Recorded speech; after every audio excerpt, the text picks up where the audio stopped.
Start. Session resume.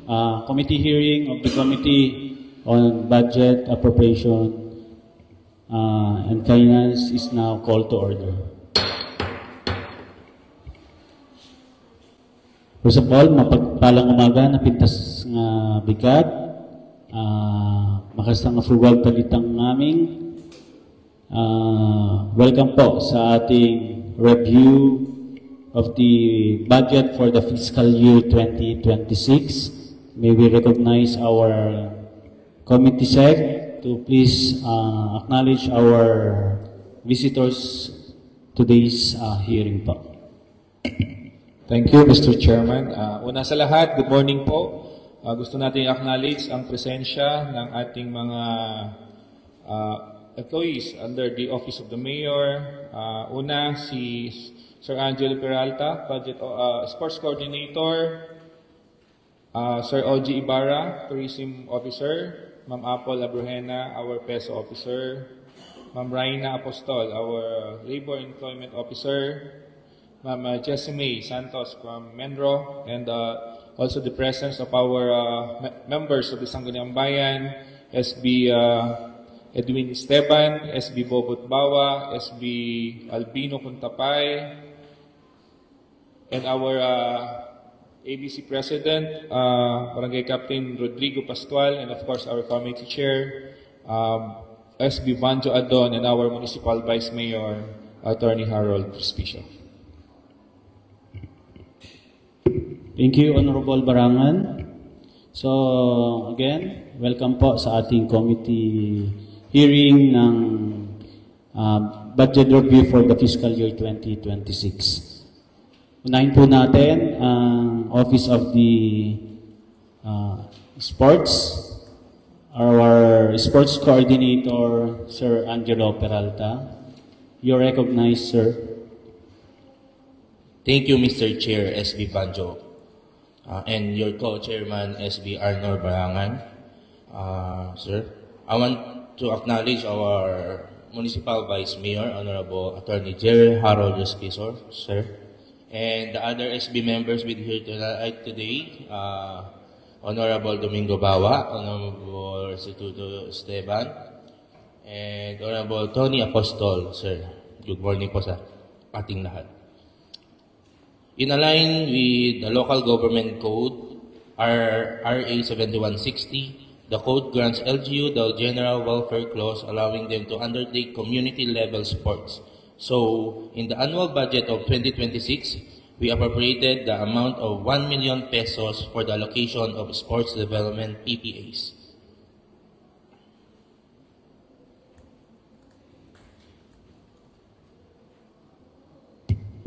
Thank you, Sir Angelo Peralta. So, yung mga highlights na lang po, this 2025. Okay.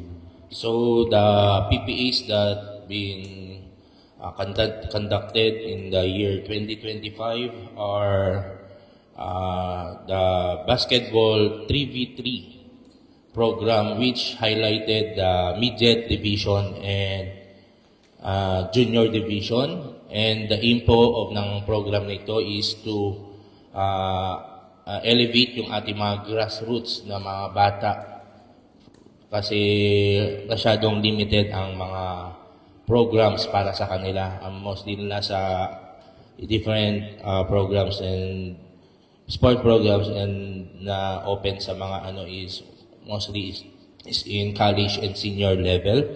And our badminton sports clinic, which also have the division of 12 to 14 years old, 15 to 16 years old, open division, and mixed gender division.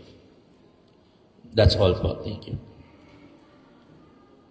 Sir Angelo, thank you po. Sir Angelo Peralta. Vice, mamaya na lang ay mag-highlight. So we recognize also our tourism officer, Sir Orlando Ibarra po. Good morning po, SB Banjo and SB Barangan, and of course, our Municipal Vice Mayor, Attorney Respicio. Good morning po, and to the rest of the members of the body, good morning po. Ako po si OG Ibarra, Tourism Officer Designee po, and our accomplishment for the year 2025 are the Masetas Festival, the successful implementation of Masetas Festival 2025, which we had our first agri-ecotourism booth contest na lahat po ng 20 barangays ay sumali. And then, we also had our first seminar which was conducted by the DOT and supported by the LGU Reyna Mercedes, which is the Filipino Brand of Service Excellence. Kasama po natin si SB Banjo during that time na nangyari po sa Meraki Garden na sinaluhan po ng stakeholders and members of the Tourism Council po ng Bayan ng Reyna Mercedes.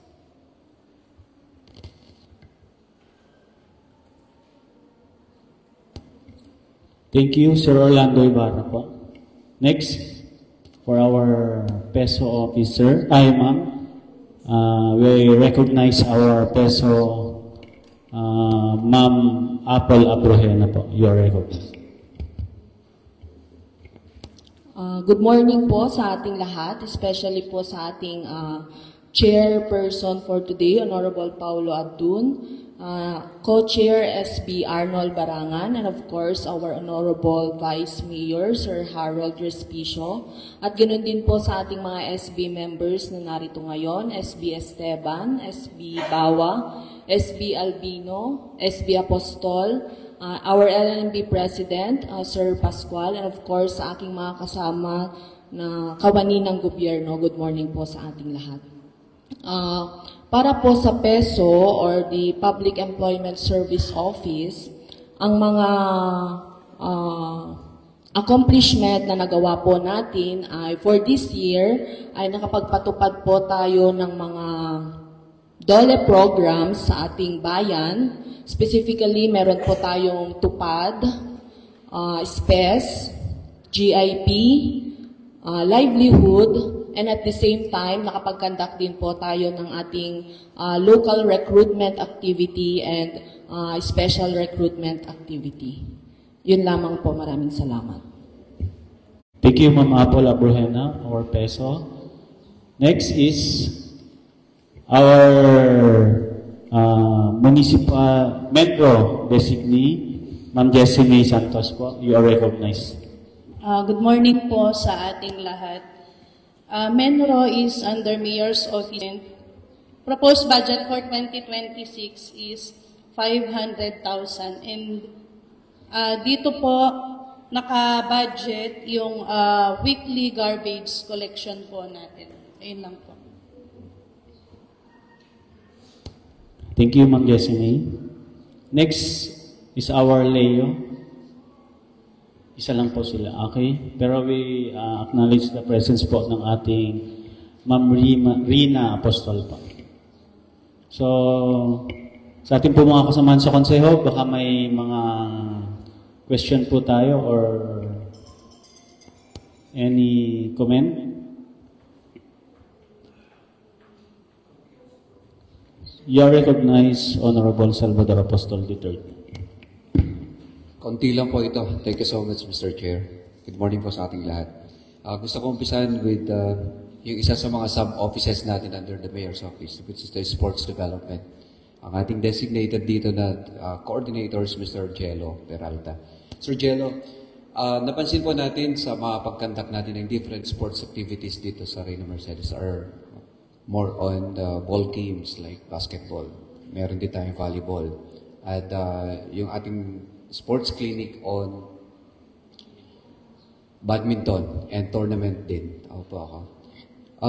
For 2026 ba, Mr. Peralta, pwede po ba nating i-consider na aside from conducting tournaments, ay yung barangay-based na sports clinic para maturuan ang mga younger enthusiasts natin? like for basketball and badminton and other sports. Na umpisahan po natin ng sports clinic sa bawat barangay para po magkaroon sila ng ma-enhance yung kanilang mga talent sa sports.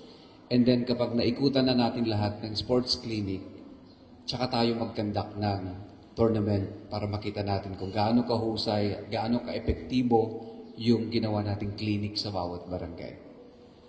Possible po ba yun na ma-include sa activity natin for 2026? Yes, Your Honor.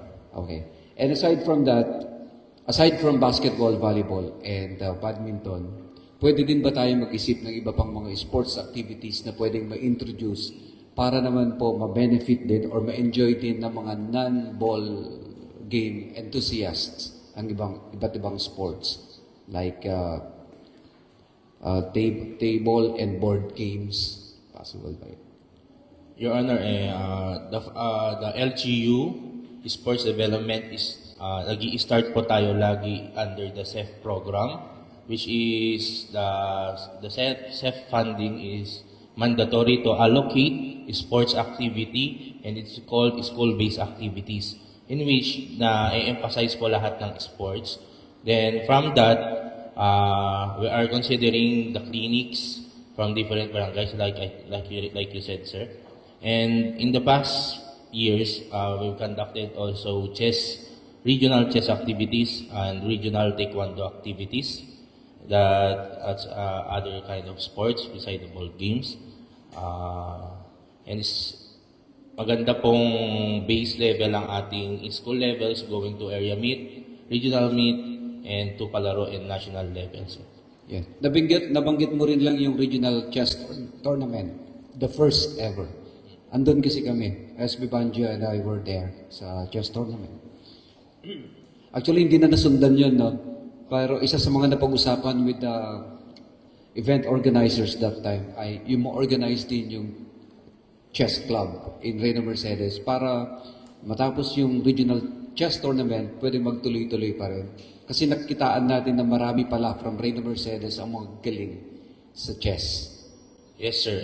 Actually, one of the top 5 in women's division is from Dangan. Yes. Other division. Tama po yan. Part po siya ng top 5. So, in considering po ng chess club, tinap na po namin yung mga member ng regional chess Cagayan from Reyna Mercedes, which is from Dangan din po. And we're planning to make some club para we'll make it in maybe Saturday and Sunday event na parang leisure chess activity, sir. And suggestion din ulit, Sir Peralta, para yung ating sports development activities ay more inclusive sa lahat ng mga kabataan is to mabigyan din ng chance na mabalikan yung mga laro ng lahi. Para yung mga hindi makapaglaro ng basketball, badminton at chess ay pwede pa rin magkaroon ng participation para maramdaman nila yung sense of belongingness pagdating sa sports. Okay, yan. Sana po. Sana lang. Isa rin po yan sa sinasuggest namin sa SK na sa August na kanilang Linggo ng Kabataan is i-implement tayo ng tawag dito yung palarong lahi. Okay. With the proposed budget of 1 million pesos for 2026, Mr. Peralta, sa palagay mo, will this be sufficient? Will this be enough para po makapag-conduct tayo ng lahat ng mga ganong activities sa sports for 2026? Sir, with the help of our barangay officials headed by our LMB President, Sir Cap Pascual, humihingi rin po kami ng tulong sa kanila, and especially the SK budget, the 10% budget, which is prioritize the youths. Nagbibigay rin po sila ng karagdagang funding para sa amin, para mas ma-elaborate yung mga at ma-apply yung mga iba't ibang sports sa ating munisipyo. Isa sa pinakamahal na sports activity ay ang basketball. Alam po natin yan. Referee pa lang po taga na talaga. Tapos in every tournaments, kahit mapa-interpurot, interbarangay, kailangan mo jersey.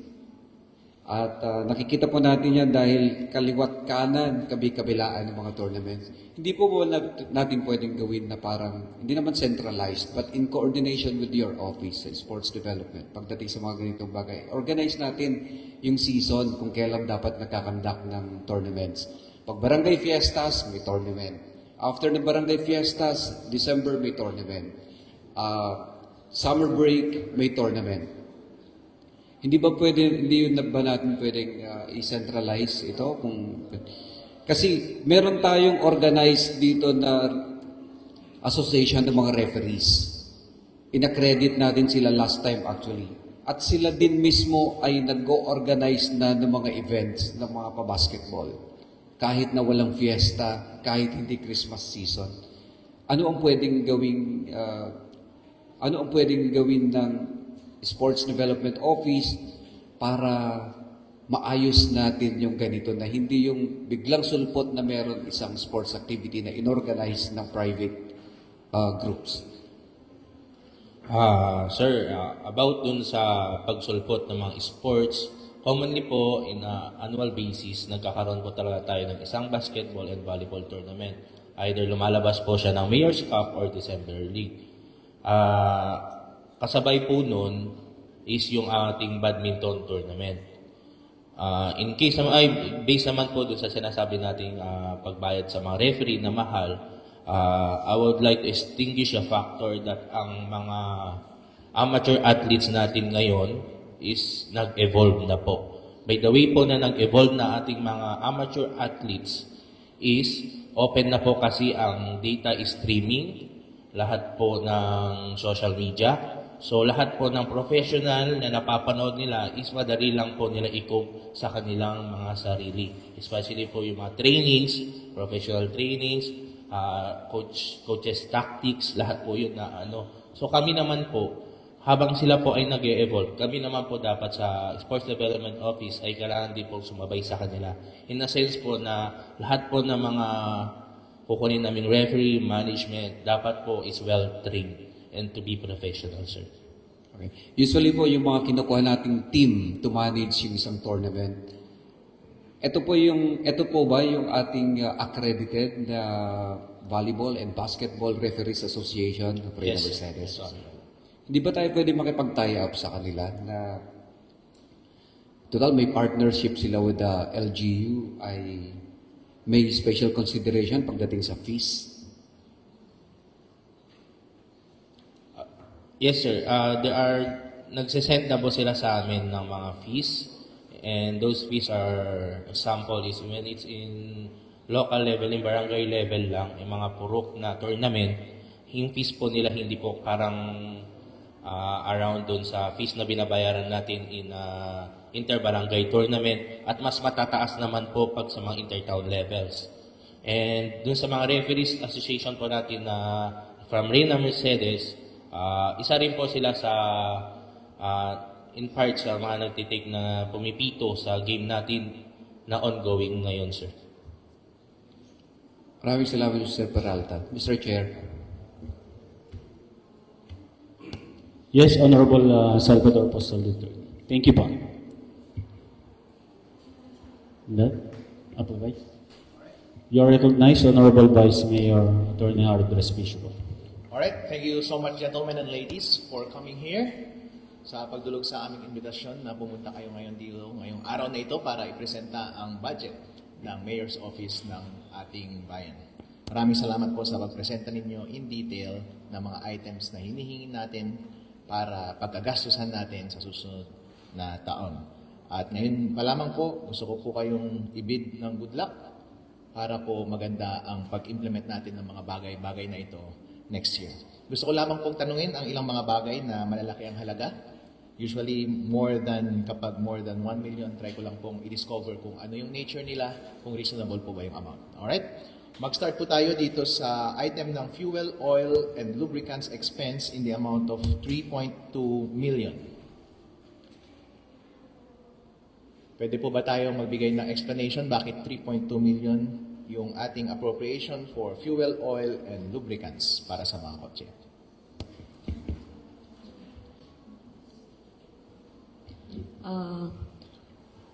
Muli po, good morning po ulit, Sir Vice Mayor Attorney Harold Respicio. With that question po, Sir, narito po kami ngayon para po sagutin ang mga katanungan na patungkol po sa mga opisina na HR sub-offices under Mayor's Office. Patungkol po sa tanong nyo po regarding po sa fuel expenses, ang maaari pong sumagot po niyan ay ang ating butihing mayor po. Maraming salamat po. Alright, meron po bang as a matter of customary practice, sa mga itong proceedings, hindi talaga iniimbitahan yung mayor kasi co-equal siya ng ating sanggunian. Usually, ang sumasagot po yung staff or any officer lower than the executive. So, meron po ba kahit dito, kahit members ng ating council, para lang maliwanagan ng taong bayan ba? Kahit konting estimate lang. Pagkakalam ko po dito, Vice, ito din po yung pag may mga hiling po yung mga barangay o mga constituents po natin, pupunta sila ng magsusundo ng mga kapamilya po nila na may sakit, kahit saan pong area po dito sa Luzon lang naman ata. And then, yung mga sakay po na, yung mga truck po ng barangay po na minsan may importante silang lakad, re-request po sila kay Mayor po ng fuel. And siyempre po, minsan po yung mga private individuals po, like pwede din po sa DepEd, ganyan, umihiling din po sila kay Mayor minsan ng, basta po, karamihan po, minsan fuel po yung hinihiling po nila for ano. Alright, naalala ko po last time nung nag-deliberate tayo ng budget ng Vice Mayor, nung tinakal natin yung line item na ito on fuel, para lang ito sa mga official kotse ng ating opisina, right? So I assume itong fuel na ito para sa opisina ng mayor ay para lamang sa mga official vehicles na nasa mayor's office, right? Tama po ba? I think yun po yun. So, ilan po ba ang official vehicles na nasa ilalim ng official ng ating mayor's office? Bali yung weekly fuel po ng garbage truck, part po niyan naka-charge po dyan. Sa iba po, ibang offices, meron din po. Alright, how much po yung gastusin natin sa garbage truck, madam? Bali, ang estimate po weekly is 2,000 po. Alright. How about yung other official vehicles under the Office of Mayor? Ilan pong kotse pa yun? Ilan kaya? Okay. Mr. Chair, actually wala akong bilang na kung ilan po ang red plate vehicles po natin sa LGU. But sa pag-uusap po natin nitong mga nakaraan po, pagdating sa fuel, gas, and lubricants, dito rin po i-charge, sir, yung sa operation po ng PNP and BFP patrol cars po natin na naka-charge po sa mayor's office. Alright. Ilan kaya lahat ng mga yun, sir?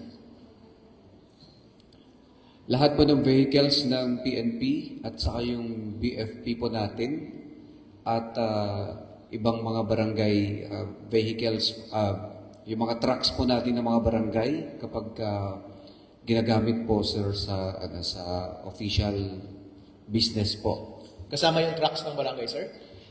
Sir, ang trucks ng barangay po ay nagcha-charge ng gasoline sa barangay, pero kapag ni-request po ito ng halimbawa ng schools o ng barangay, ng ibang activities po like women's group na mamobilize sa pupuntahan, nire-request po ang gasoline nito sa mayor's office.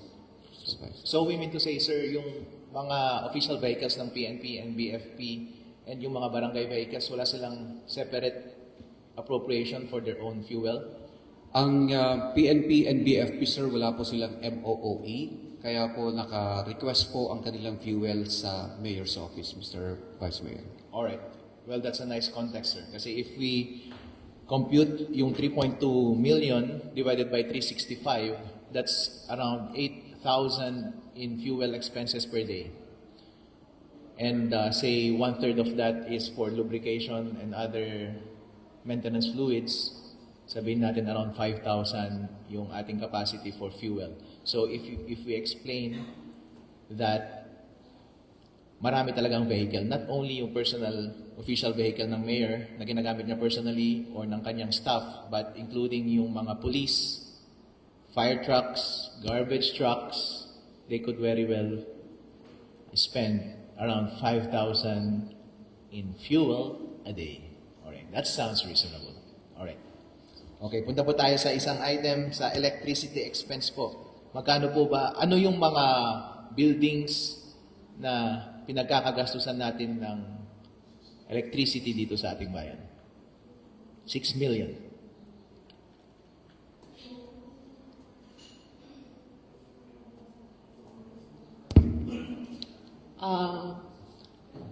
Pasok po dito, sir, yung ating mga government facilities, namely yung ating Coliseum, ating covered court, and ito, of course, ang ating municipal hall and the old municipal hall po, sir. Magkano po? Pati po yung ating RHU, sir. Alright.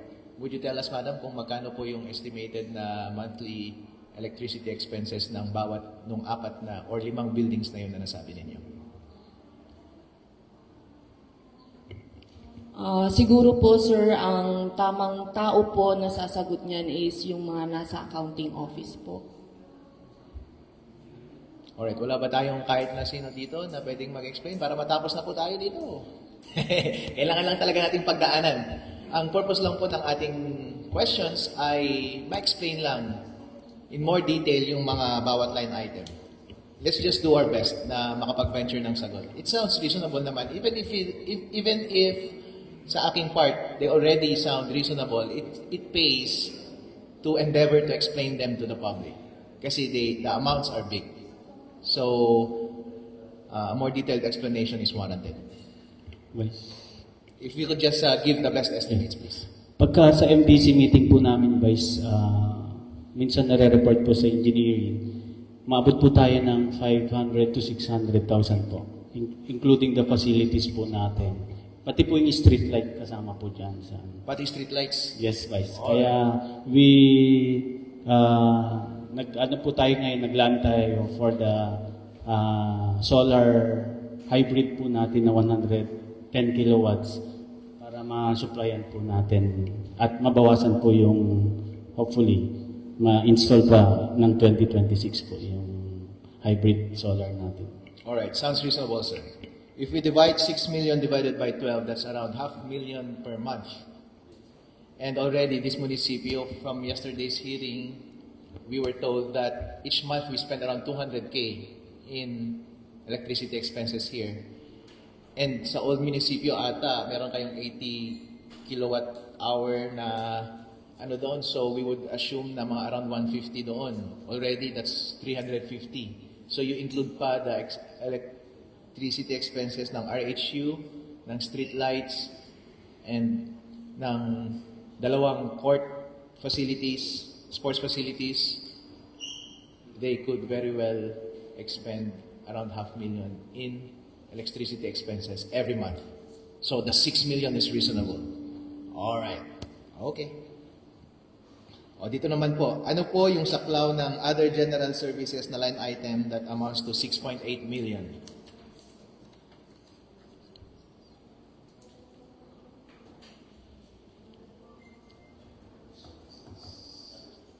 Alright, let's do our best para lang ma-dispose na natin yung mga malalaking amount. You are recognized, Honorable Salvador Apostol III po. Yes po. Dito po kadalasan ichina-charge, Mr. Chair, Your Honors, yung ating pong job order employees. Dito po sila pumapasok, sir, sa other general services. Meron po tayo dito sa ating budget na nakalista yung ating yung manpower natin. Hindi po ba included dun yung ating mga job order? Personal services, Mr. Chair? Meron po tayong separate na listahan actually dito sa ating budget stack folder. Nalinista yung lahat ng mga nasa plantilla natin. Oh, okay. Kasama po ba dun yung mga nasa job order? Hindi po. Hindi. Right? Sir, mga permanent employees lang po yung nandyan sa plantilla. Kasi po ang ating plantilla, base sa aking pagkakaintindi ng ating mga nakarang hearing, itong permanent list na ito is separate from sa mga job orders Yes, sir. na position. And yung job order positions are charged from our operating expenses. Yes, sir. All right. Reasonable. Do we have an approximate number of our job order positions dito sa ating munisipyo, please? Maybe we can ask the HR department for the number of job order employees at saka contract of service. Can we do that? Okay, if we could have a list of those job order positions and persons occupying them. In as much as we have a list of our permanent employees and the persons occupying them. It would be nice to know kung ilan tao ang binabayaran natin at kung sino yung mga taong nakaupo doon. Alright. Mag-proceed po tayo sa ibang bagay. Dito po sa representation expenses na 3 million. Meron po bang limitation ang mga regulasyon tungkol sa cap ng representation expenses? I would understand sa mga private companies, yung BIR may cap yung representation expenses. Meron bang cap pagdating sa mga public organizations katulad natin? Wala.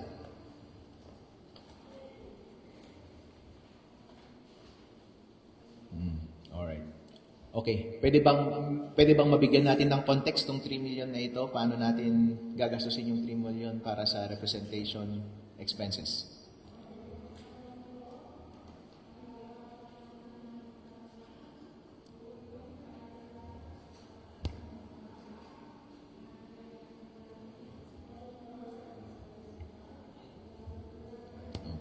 Right. Do your best, sir. Let's go. With representation allowance po, expenses. Ito po yung mga big events po. Example, November po, nag-host po tayo ng Division Hall Isabela, DSPC Schools Conference, Schools Division Press Conference po. And nagpakain po tayo ng almost mga ilan, Ma'am Apple? 3,000 packs po. Yun po yung mga biglaan. Ano pa po yung, may mga big events din po tayong, maliban sa division po, nag-legislative host din po tayo ulit ng DSPC po. Alright. And may mga ibang events pa po, pero hindi ko na po maalala kung and pagka may mga bisita, payouts po, yung mga merienda, mga pagkain po nila. Vice. Alright. Nakon yung mic mo, sir. May sagot po kayo? Sir, kasama rin po dito is yung mga regular meetings, yung mga coffee para sa mga bisita at saka yung mga meals nila if ever na mag-extend ng whole day sa meetings. Yun po siya. Alright. Yep. They all sound reasonable.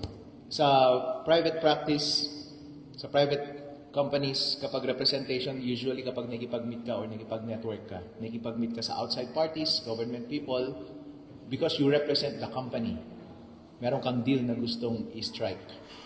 So I think kapag gumagawa tayo ng big events para pakainin lahat ng tao, yung public, I think na dapat wag siyang i-charge sa representation. Kapag nagpe-pay out tayo ng benefits, I think dapat wag siyang i-charge sa representation. Pero kapag sa sinabi ni Sir, na nakipag-meet tayo sa important people, dito sa ating munisipyo, pumunta tayo sa magandang restaurant, linibre natin sila sa magandang hotel, sa magandang lugar, ipinasyal natin sila sa yate, pwede yun, representation, kasi dinedevelop natin yung relationship natin sa mga outside parties. Tama po yun, 3 million. 3 million sounds reasonable, basta tama lang yung pinagkakagastusan. Pero you would understand, yung mga ganitong items is always susceptible to abuse. Kaya sa mga private companies, kinakap ito ng BIR. Kaya hindi mo pwedeng isagad yung representation expense. Ginagawa ng mga abusadong executive kung minsan sa mga private companies, sasabihin lang nila na maraming party, maraming yate, pumunta kami ng ibang bansa, tapos sasabihin nila, sasagarin na nila yung expense para makatipid ng taxes. Alright, so ganoon din po. As long as yung 3 million na ito ay strictly spent para sa networking activities ng ating executive department, wala pong problema sa bagay na yun. Alright. Punta po tayo sa ibang bagay. Pagdating naman po sa 6 million pesos para sa donations. Ano po ang nature ng item na ito?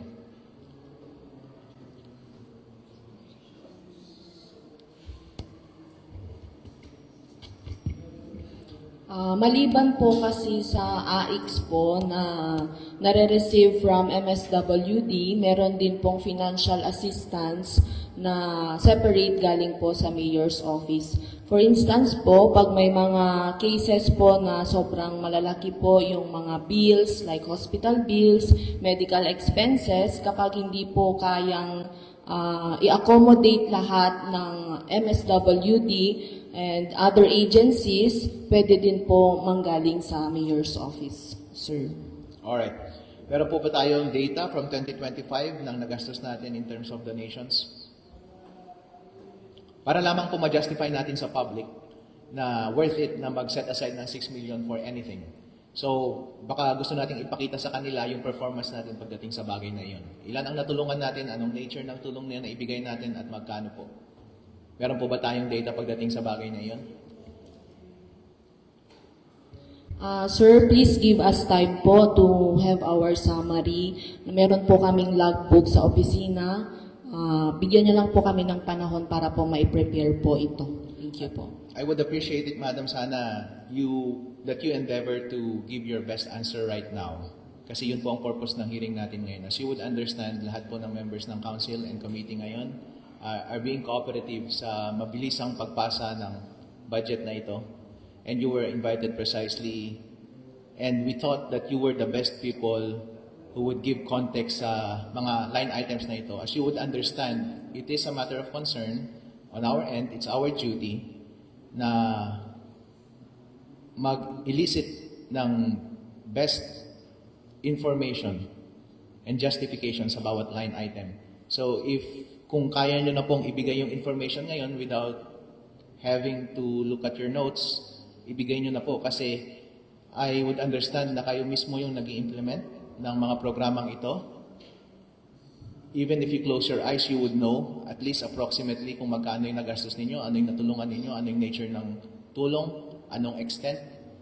So, hindi naman po exact yung hinihingi namin na information. If you could just provide the information right now para hindi na tayo bumalik sa pabalik-balik, dahil kapag pabalik-balik po, baka hindi po masaya yung promise ni Mr. Number 1 na sa Monday may papasa tayong budget. So, let's just do our best, madam. Mr. Chair.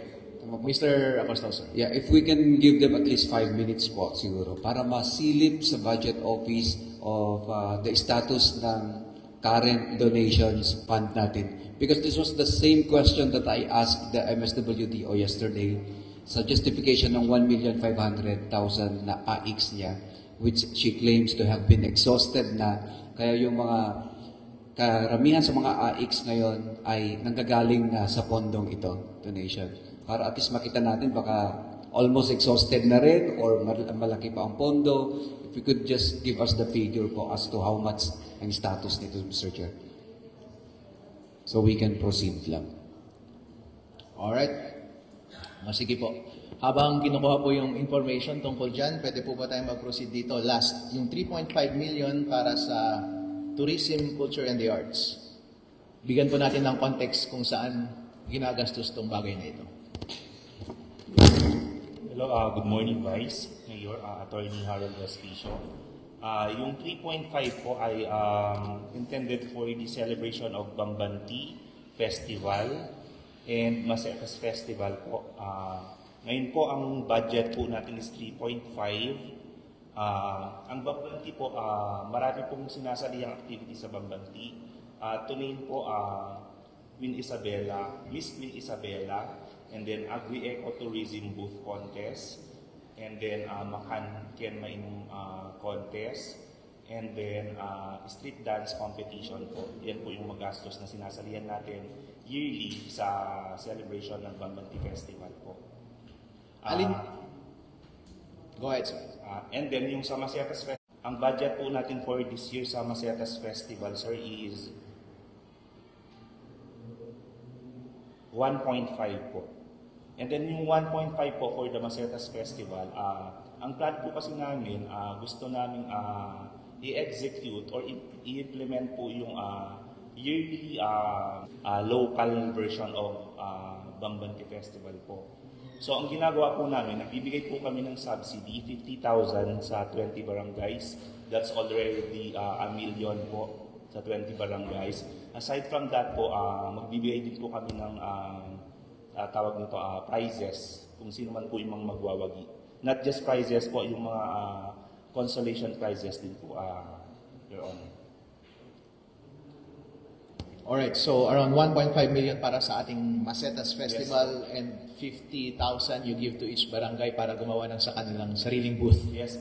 Right. And the rest of the 1.5, that's about 500K for organizing the event. Yes. Alright, sounds reasonable. How about the remaining 2 million out of the 3.5 million? May other activities po tayo, seminars, and then meron din po tayong December activities. Yung Christmas decoration contest, sa barangay din po siya, sir. And then meron din po tayong conservation of public and private cultural properties po. Ito din po yung ginawa po natin sa Colonial Bells ng ng St. Anthony de Padua Parish, yung dalawang twin bell po nila. Nagkaroon po kasi ng good observation. Ay, wait lang po. Kung ako, pwede mong biglasin yung separation of sorry. So, tumulong din po ang LGU sa paggawa ng pagpapatayo ng tower. Alright. Magkano po yung nagagastos natin sa booth natin na pinaparticipate natin sa Bambanti? Last time po, 2023, we spent around 800K, sir. How about 2024 and 2025? For 2024 po, nasa same same amount po. 2025, 800K din? For this year, yes po. 2024, 800K din? Yes po. Alright. Po ang tanong na meron ako sa lahat ng items, otherwise they all look regular, and I just wish you good luck sa implementation.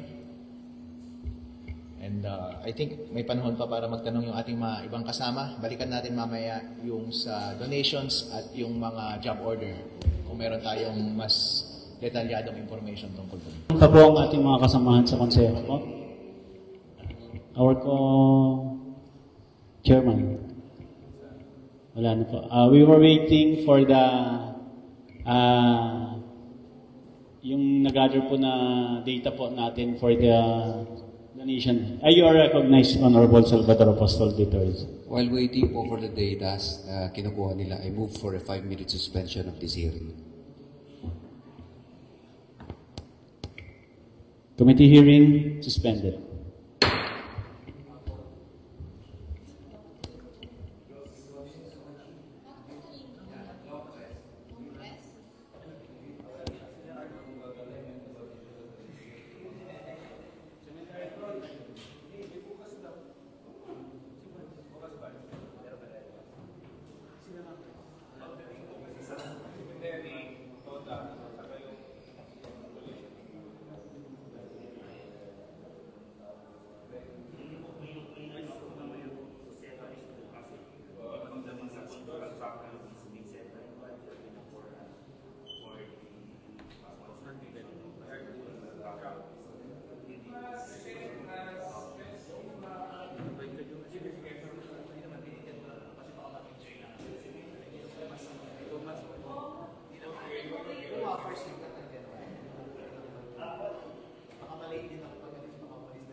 Quittance, SB.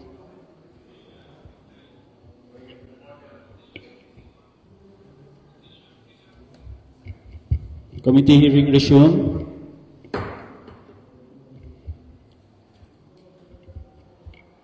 Honorable Salvador Apostol III. Okay na po. Para magbigay lang po ng konting support, maraming salamat sa effort po ng mga taga-mayor's office para ma-provide po yung mga data. And going back po dun sa questions po natin, Mr. Chair, dun sa other general services natin, which amounting to 6,500,000, which we earlier clarified na ito po ay for the payment of job order employees po natin under the municipal mayor's office. And to include din po hindi lang job order employees, dito rin po charge yung mga honorarium na ibinibigay po natin sa mga speakers po pag mayroon tayong mga trainers or training and seminars na kinakandak sa LGU. For the record, Mr. Chair, the local government unit has a total number of 108 job order employees. 72 po ang naka-charge under the mayor's office. With this number po ng job order po natin, magkakaiba po sila ng mga salaries na nire-receive per month. Some are receiving 6,000 pesos, while others are receiving 7,000 and 10,000 pesos. Depende po ito sa nature of work na naibigay sa kanila. Meron po tayong mga technical, utility, and yung iba naman po ay for clerical lang. So may 6,000, 7,000, and 10,000 pesos na sinasahod ng mga job order employees. Okay, ilan po ulit yung job order employees? For the entire LGU, sirs, is 108. And under the mayor's office, meron pong 72, sir. Yung 108 po, charge po lahat yan sa 6.5 natin? Yes, sir. No, sir. No, sir. No, sir. Just the 72 under the mayor's office. Oh. Alright.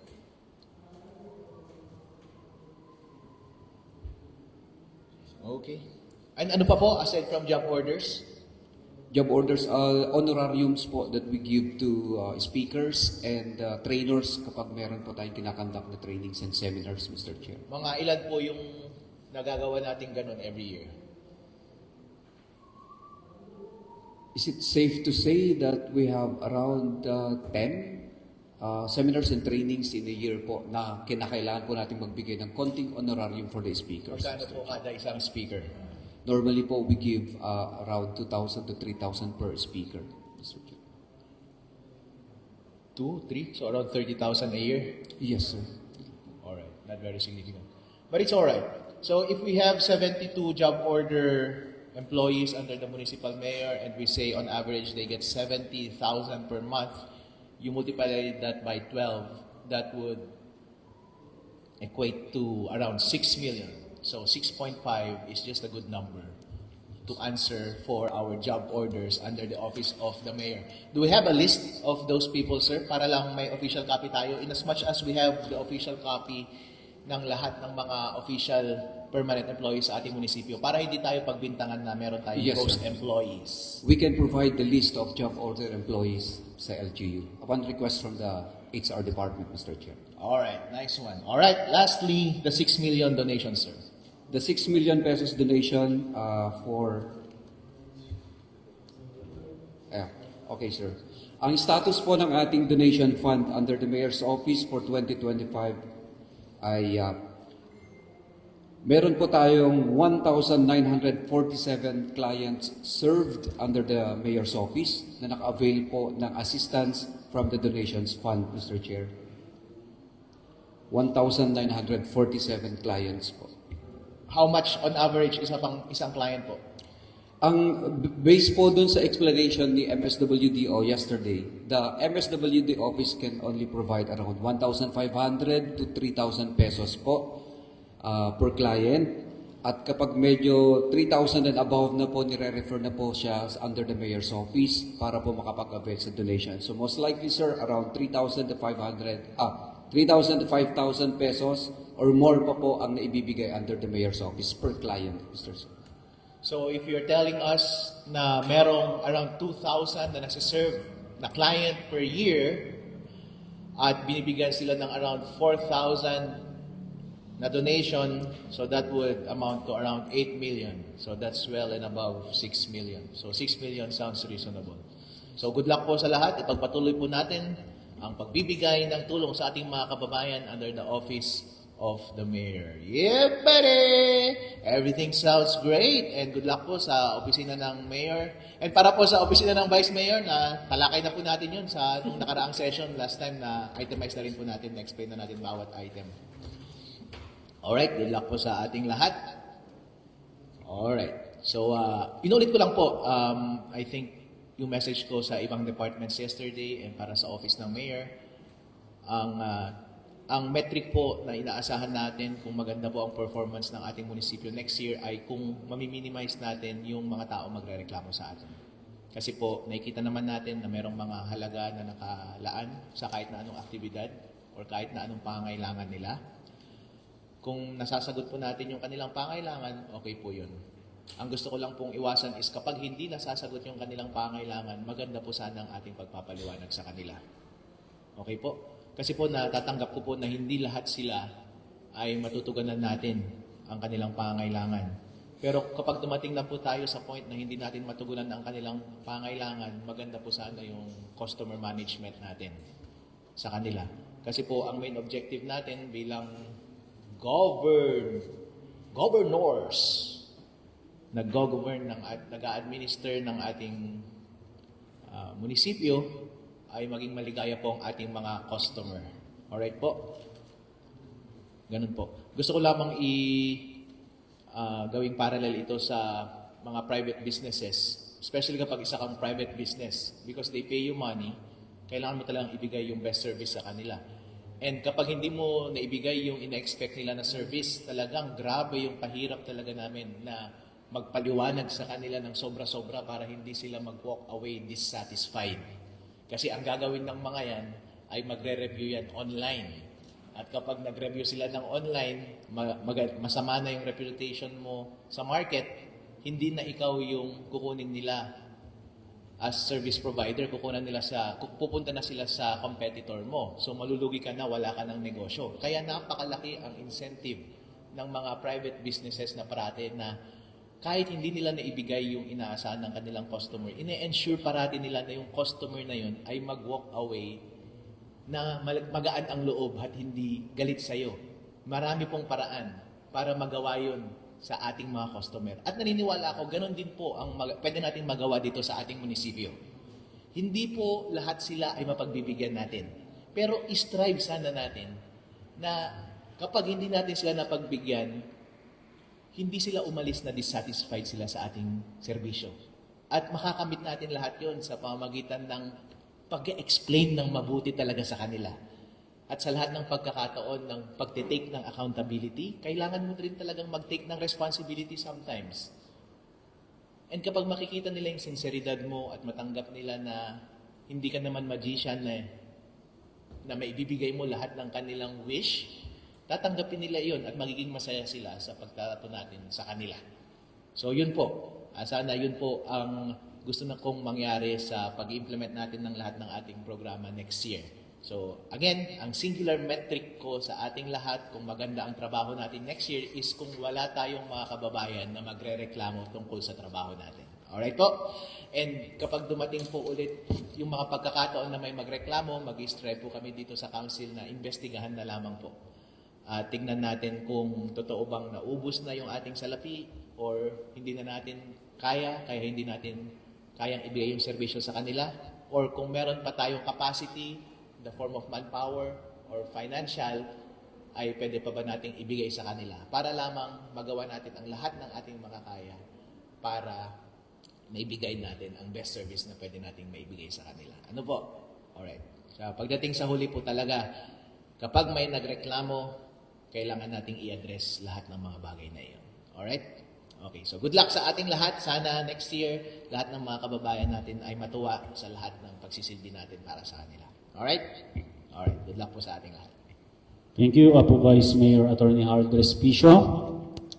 Nagpapasalamat din po kami sa ating mga bisita for gracing our invitation to give the overview of their PPAs sa bawat designated offices niyo po. Siyempre sa ating sports coordinator, Sir Angelo Peralta, to our tourism officer designee, Sir Orlando Ibarra, sa ating pong peso, Ma'am Apple Abrojena, at sa kasama niya po si Ma'am Rina Apostol, our Leo, and ating Menro designee, Ma'am Jessie May Santos. Sa kasamaan ko po sa konseho, siyempre ang ating ex-officio member, Vice Mayor Attorney Harold Respicio, our member, Honorable Arnold Barangan, and all the members of Sanggunian na nandito po, Honorable Edwin Esteban, Honorable Domingo Bawa, Honorable Albino Cuntapay, Honorable Salvador Apostol III, at ang ating LMB, Sir Honorable Rodrigo Pascual po. At last, natapos po natin ang ating review for fiscal year 2026 for the municipality of Reyna Mercedes. Thank you and God bless po, Reyna Mercedes. The Committee on Appropriation, Budget, Finance, and Maintenance is now adjourned.